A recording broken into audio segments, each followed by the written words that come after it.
আমি একজন প্রবাসী, চুপ করে থাকতে পারলাম না ভাই। আমার এই বিষয়টা বুঝুন, অনেক দুঃখজনক লাগতেছে, অনেক কষ্ট লাগতেছে ভাই। আপনারা টিকটকার রাব্বিরে চিনেন। এই রাব্বি জেদ্দা যাওয়ার পথে সে গুম হয়ে যায়। সৌদি আরব জেদ্দা যাওয়ার পথে সে দালাল নিয়ে প্রতিনিয়ত ভিডিও বানাইতো, তারে গুম করে লাইছে, তার কোনো খোঁজ খবর পাওয়া যাইতেছে না। আপনারা আমার অনেকেই ফলো করেন, আপনাদের কাছে আমি আর কিছু চাই না, শুধু এই ভিডিওটা শেয়ার করে দিবেন যাতে মানুষের কাছে কাছে গিয়ে পড়ে। এই বাইটার জন্য আমরা এই বিপদ থেকে উদ্ধার করতে পারি। সবাই এই ভিডিওটা শেয়ার করবেন, প্রতিবাদ করবেন ভাই। কারণ আমি একজন প্রবাসী, আর একটা প্রবাসী এই সৌদি আরব থেকে গুম হয়ে যাবো গা ভাই। এটা কেমনে সম্ভব ভাই? সে তো একজন বাংলাদেশের নাগরিক, এই দেশে পরিবারের হাল ধরার জন্য কর্ম করতে আসছে।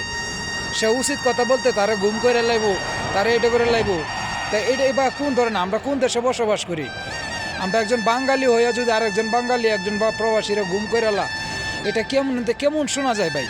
আপনাদের কাছে অনুরোধ করি, আপনারা এই ভিডিওটা শেয়ার করেন যার থেকে সবার কাছে পৌঁছে, সবাই যার থেকে এই রাব্বির বাইরে এই ভিডিওর মাধ্যমে আমরা খুঁজে পাই।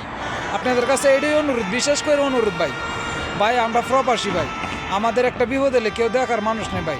আমরা যদি এক প্রবাসী আরেক প্রবাসী না দেখি ভাই, আমরা দেশে কি আমার মা বাবা আছে ভাই, আমরাই তো বায়াসারি।